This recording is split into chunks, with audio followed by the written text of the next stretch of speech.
Vamos agora começar mais um gibizinho do eliminado, hein? Dessa vez com a seleção mexicana, lá da terra do RBD. Então vamos lá, México foi eliminado, mas tudo bem, você tem uma produção de quadrinho muito boa e a gente vai explorar aqui agora no gibizinho do eliminado.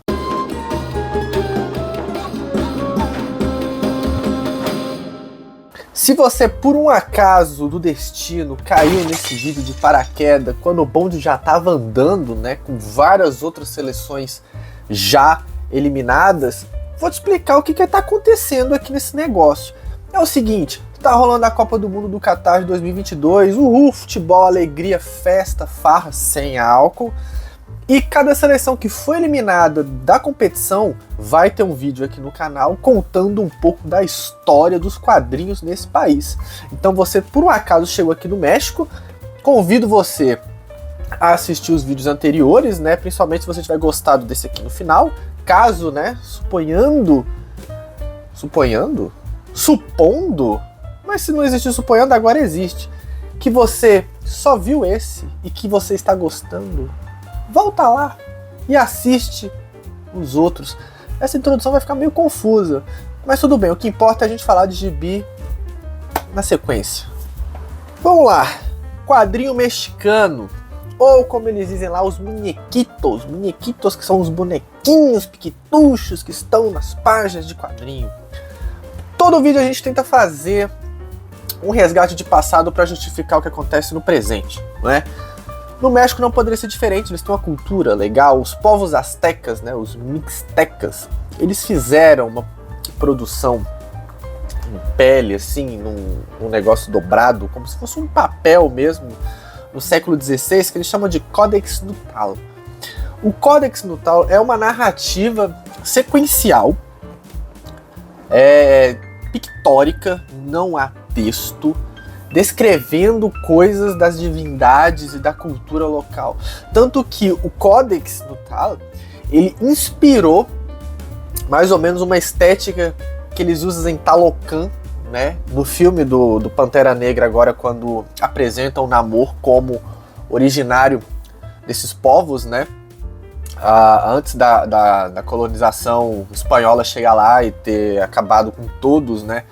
Então, o México já tem, se você parar pra pensar, algo parecido com quadrinho, né? Tipo, se a gente pegar um exemplo assim, as tapeçarias ou os hieróglifos egípcios, né? A arte egípcia antiga que tinha uma sequência de desenhos, o México também teve com os povos, né, astecas ali daquela região da península ali de mexicana, né, na parte mexicana ali, onde tem as pirâmides e tem todo o resgate histórico arqueológico daquela região. E é uma arte muito legal, é um negócio muito doido, cara. É muito interessante ver a existência, né, desse códex, assim. E nas outras partes do México também existe, né, outros códex que contam outros tipos de histórias e coisa do tipo. Mas aqui no vídeo, para citar assim, né, e também de cabeça que eu lembro, é o Codex Nutal. Em 1856 publicaram uma série de desenhos, uma sequência narrativa homenageando um general Santana.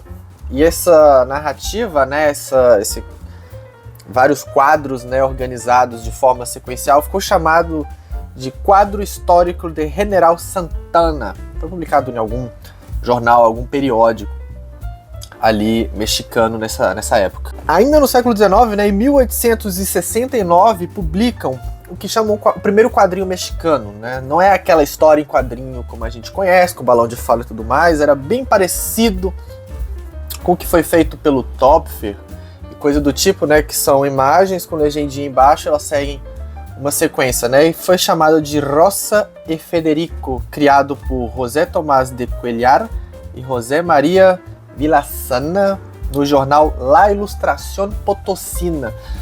E basicamente a história, a gente acompanhava umas confusões, assim, algo humorístico e meio problemático no que diz respeito que o cara tentava cortejar a menininha e nem sempre era correspondido, né, ou quase nunca era correspondido, e criava aquela situação cômica e de frustração que o personagem passava, né, algo que era comum, assim, futuramente no advento do cinema, né, porque nessa época, 1869, eu não sei se se os irmãos Lumière já tinham feito filmes ou coisa do tipo, mas eu acredito que não.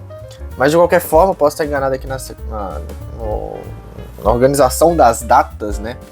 Mas esse tipo de narrativa foi comum, né? Principalmente no começo do cinema, né? Com aquele humor pastelão e aquele rolê do cortejo, né? E tudo mais, do cara dar em cima da pretendente, e normalmente ele ser deixado de lado ou não conseguir, ou aparecer outro personagem no meio que acaba atrapalhando os planos dele, coisa do tipo. Então Rosa e Federico basicamente seguia essa estrutura, né, narrativa, essa estrutura de história.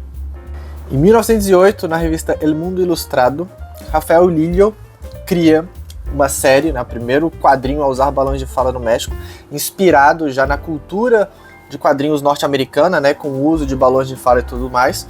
Ele cria a série Las Aventuras de Adonis, que duram 25 episódios, mais ou menos. Publicada durante 6 meses, né? Então essa série do Rafael Lillo foi a primeira, assim, ou uma das primeiras, né? Mas no registro histórico do quadrinho mexicano, eles colocam esse quadrinho como o primeiro gibi, né? A primeira história, né? A primeira tira, a primeira série a usar balões de fala. E assim, não só balões de fala, né, apesar de tímido, havia o uso, mas linhas cinéticas, né, esses grafismos, onomatopeias ou formas gráficas de representar dor, movimento e som, né, era utilizado também nas aventuras de Adonis. Nos anos 10, né, 1910, começa o período da Revolução Mexicana, né, e aí, ao mesmo tempo que estava rolando a Revolução Mexicana, as publicações de quadrinhos e as publicações voltadas para o público infantil começou a seguir uma onda mais conservadora, né? Algo mais assim, tentando diminuir a importância, né, dos revolucionários mexicanos dentro do movimento, né? Então começou a ter algo mais político envolvendo ali, algo mais belicoso, né? Envolvendo a situação dos revolucionários mexicanos e a interpretação e a visão do público acerca desse pessoal, né, dentro da publicação das histórias em quadrinhos. Então começaram a surgir quadrinhos meio provocativos, quadrinhos mesmo que diminuía o rolê revolucionário. Em 1922 acontece algo curioso no mercado mexicano. Começam a ter personagens, empresas começam a patrocinar personagens, e esses personagens começam a consumir produtos dessas empresas. Juan Batista Urrutia cria Ranilla, que era um... como que eu posso dizer? Ele consumia muito cigarro. Basicamente isso, consumia muito cigarro. E aí, outro personagem nessa história, o Buentono, era o beberrão. E esse cara sempre tomava a cerveja Montezuma. E aí, a cerveja Montezuma patrocinava o quadrinho, e esse personagem consumia a cerveja na história. Então, sei lá, depois de algum rolê pesado, assim, um bang bang ou algo do tipo, o cara ia se refrescar tomando cerveja Montezuma. E essa série, essa tira, né, essa história foi bastante popular. Então foi um personagem, o Ranilla foi um personagem bastante popular no México. E assim, há um motivo, né, porque era um personagem foda, era um personagem que resolvia as paradas por si só, e isso aí, resolvia as tretas fumando um cigarrinho e bebendo uma cervejinha local, por que não? E aí, nessa década de 20, foi muito marcada pela entrada massiva, né, de material estrangeiro, principalmente quadrinhos da King Features Syndicates, né? Então, as tiras da King Features eram veiculadas em diversos jornais mexicanos da época, né? E assim, diversas séries também mexicanas, né, também usufruindo do impacto, né, do impulso que o quadrinho americano estava gerando, né, no mercado mexicano, eles começaram a criar suas diversas séries. Chegamos na década de 30, então entre 34 e 48 é conhecido como a Era de Ouro, né, dos quadrinhos mexicanos. Aqui começam a surgir diversos personagens icônicos na historiografia do quadrinho mexicano, assim como várias revistas e vários jornais publicando materiais diferentes e inéditos. Alguns vídeos de países latino-americanos, eu cito a entrada de material mexicano nesses países. Então começa aqui esse rolê dos quadrinhos começarem a ficar muito famosos, muito conhecidos e muito bem feitos, e por conta de serem exportados, né? Então entre 30 e até 50 e alguma coisinha, começa a ter bastante produção desses quadrinhos, e esses quadrinhos eram vendidos para outros países latino-americanos. Nesse período em destaque, a gente tem a revista El Paquito. El Paquito foi uma revista responsável por publicar uma série extremamente interessante, que eu vou falar um pouquinho mais à frente, calma, chamada Adelitas. Essa série, galera, sério, esses quadrinhos, eu vou fazer um vídeo futuramente só para as Adelitas, porque é uma parada muito, muito, muito legal e muito bacana. A série das Adelitas, né, criada pelo José G. Cruz, é cabulosa porque a gente tem o período da Revolução Mexicana, a Revolução Zapatista, e esses guerrilheiros mexicanos tinham suas esposas, que eram chamadas de Adelitas. Então, essa história das Adelitas, como o próprio nome já diz, as protagonistas são essas esposas desses guerrilheiros. E os quadrinhos são muito legais porque vamos pegar um exemplo da Bonelli com o Tex. O estilo narrativo do Tex, uma aventura, a lá Bang Bang, faroeste americano e coisa do tipo. A gente pega aquele clima desértico, mexicano, né? Coloca nas Adelitas. E essas personagens são responsáveis por serem tipo espiãs, né? Então entra numa trama policial, numa trama, tramóias políticas e até sedutoras, né? Porque a representação do Rosé coloca elas como se fossem umas femme fatales, né? Então elas vão pegar informação seduzindo soldados, seduzindo militares, seduzindo até outras mulheres. Nesse quadrinho, por exemplo, tem presença, né? Ele vai durar muito tempo, então não necessariamente foi na década de 30 que teve isso, mas até tem relacionamentos homossexuais entre mulheres nas histórias, né? Assim, um jogo de sedução, né? É um pouquinho fetichista? Sim, porque nessa época também a gente tinha nos Estados Unidos as Bíblias de Tijuana, que eram materiais pornográficos, né? Só que nas Adelitas não tinha um lance pornográfico, e sim era algo mais erótico, mais sensualizado. Então tinham closes nas coxas, né? As curvas das mulheres eram bem acentuadas, né? As mulheres envolvidas eram bastante sensuais, né? Então tinha essa construção fetichista assim nas histórias, mas eu ponho elas aqui por ser algo bem assim que rompe, né, o conservadorismo, que rompe uma estrutura narrativa que, ao contrário dos Estados Unidos, era proibido ter essas representações gráficas, assim, né? E no quadrinho mexicano, na década de 30, por exemplo, já existiam coisas assim. Então, o José faz um negócio extremamente inovador, revolucionário para o mercado mexicano, né?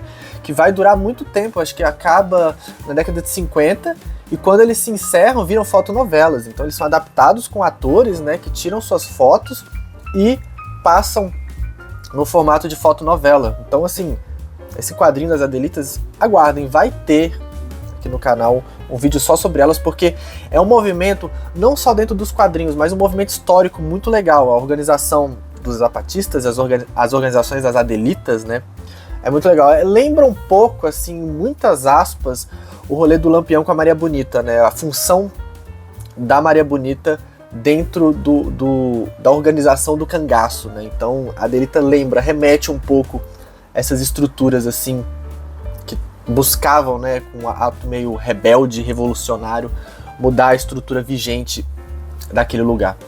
No mesmo ano surge um dos grandes personagens mexicanos da época, né, que foi bastante exportado para outros países, né?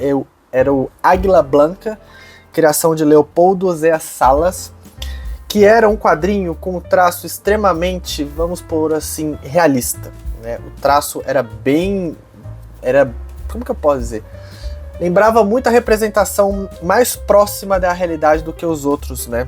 Não que os outros não fossem, como por exemplo, a Adelita era um estilo bem realista, só que esse era algo mais assim, tinha um esmero maior no traço, porque quando a gente pega umas artes da Adelita, né, a gente vê um pouco deformado algumas coisas, assim. Nesse não, era bem certinho, e era uma história de aventura, né, com esse super-herói Águia Branca, né, que vivia, é bem parecido, cara, se você parar pra pensar, é bem parecido com coisas da Bonelli. Então, acho que essa inspiração que criaram, né, do faroeste, né, coisa do tipo, recaiu muito culturalmente na produção de quadrinhos, mas é basicamente um personagem indígena, né? Ele tem um vestimento indígena, não sei o qual próximo do real mas ele usa a roupa, um cocazinho com uma peninha e combate o crime, combate esses cowboys ou yankees assim, que invadem seu território.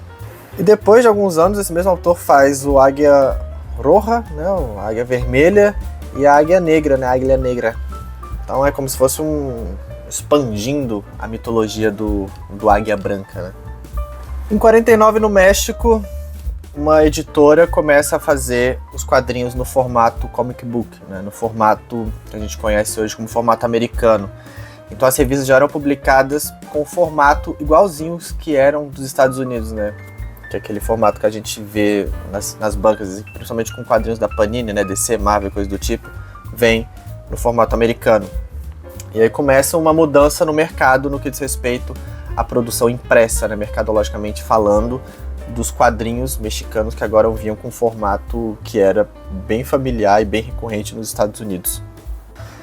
Inclusive aqui nesse período, né, no finalzinho da década de 40, que é o momento que, de fato, né, já com o formato do comic book, né, do formato americano, se exporta, né? Eles mandam o quadrinho mexicano para vários países da América Latina.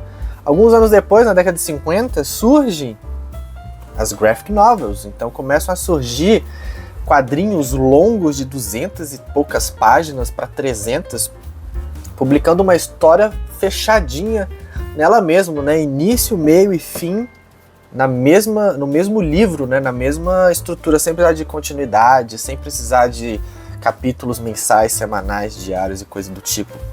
Algo bem legal. Então já começa a ter a cultura, né, da graphic novel.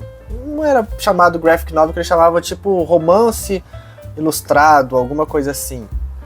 Que no espanhol ele chamava de historieta novelada, né? Que era o quadrinho novelizado, o quadrinho romance quadrinístico, algo do tipo, uma tradução bem livre assim, né? Mas era basicamente você pegar o quadrinho, né, a estrutura quadrinística dentro dos moldes de um romance, né? Que é aquela literatura extensa, de fôlego, e misturar. Então você vai historieta novelada, né? O romance quadrinizado. E aí nesse meio termo, né, na década de 50, começavam a surgir revistas eróticas dentro desse formato, principalmente as feitas por Adolfo Marinho Ruiz, que ele era editor, né, de uma revista que publicava esse tipo de material. Nessa época também, olha que loucura, revistas religiosas e revistas de luchadores. Sim, um dos mais famosos é o El Santo.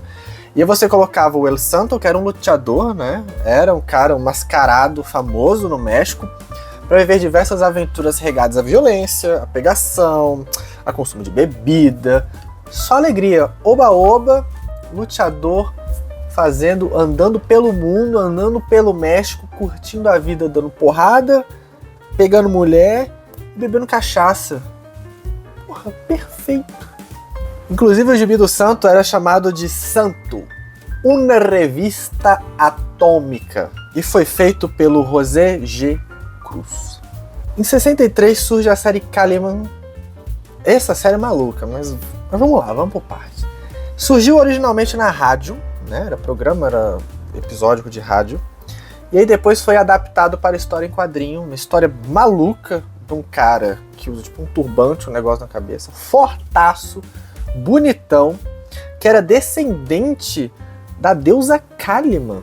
Sim, a deusa lá do hinduísmo, aquela mulher azul com vários braços e com a língua de fora, da destruição e coisa do tipo. E ele andava com um menininho egípcio, que era descendente de faraós. Então Kaliman, ele tinha uma missão pessoal, que era enfrentar as forças do mal com toda a sua vida, de corpo e alma, dedicado a essa missão de extirpar o mal, acabar com o mal desde a raiz, assim, não sobrar nada, terra arrasada, vamos colocar o mal pra correr.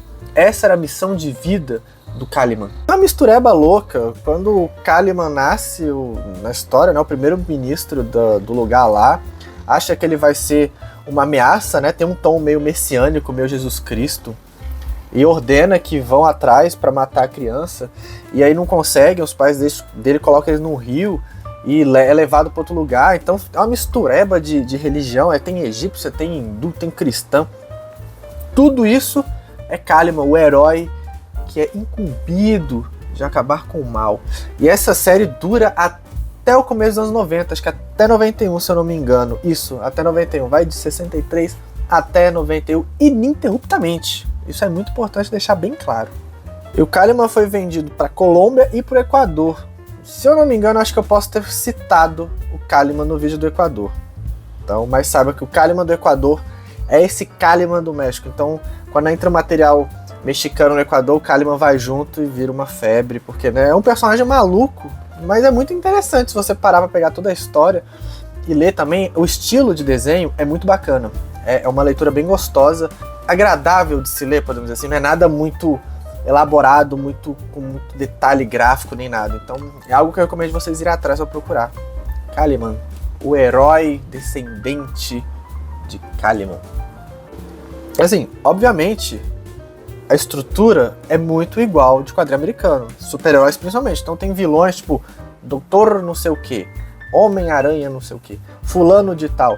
Bem assim, como que eu posso dizer, rocambolescas, né? Mas tudo isso numa pegada sem ser idiota, igual foi com a publicação americana, que nesse período passava pelo período do Comic Codes Authority, que tinha aquela censura, né? O selo. E na década de 60 e 70 começava a ter revistas eróticas, revistas de ciência. O governo mexicano começou a colocar quadrinhos no Programa Nacional de Educação, né? Então eles colocavam, né, patrocinavam os quadrinhos como uma forma de fomentar a literatura no país.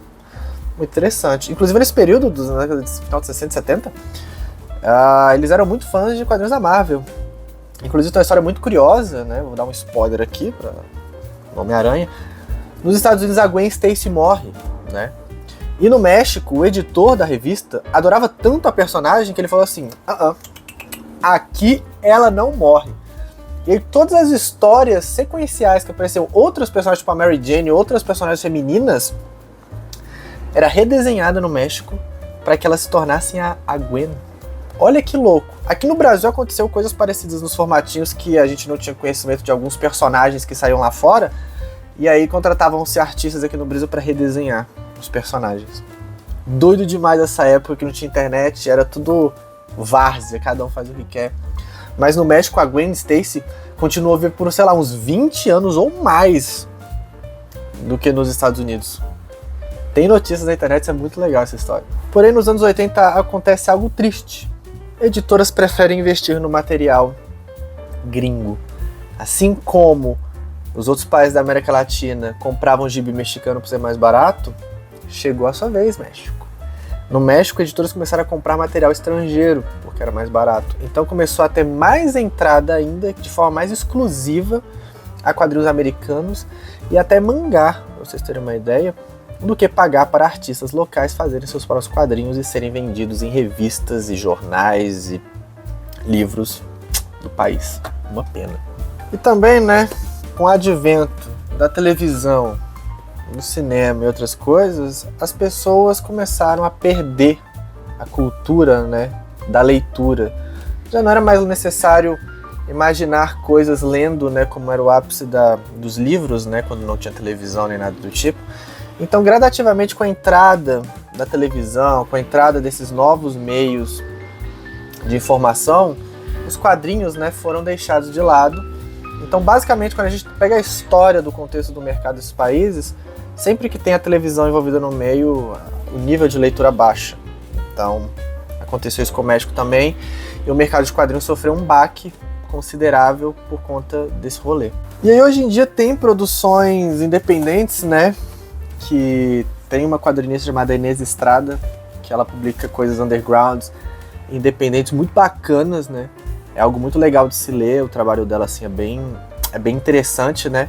Se fazem eventos de quadrinhos no México, mas é aquela coisa, não tem tanto apelo como tinha antes, e basicamente se publica muito material americano ali. Então os super-heróis publicam aos montes, tanto que no México eles chamam a historieta, né, que é comum em países espanhóis aqui dos continentes americanos, chamarem os quadrinhos de historietas, né. No México tinha a chamada dos muñequitos, mas eles chamam os quadrinhos de comics.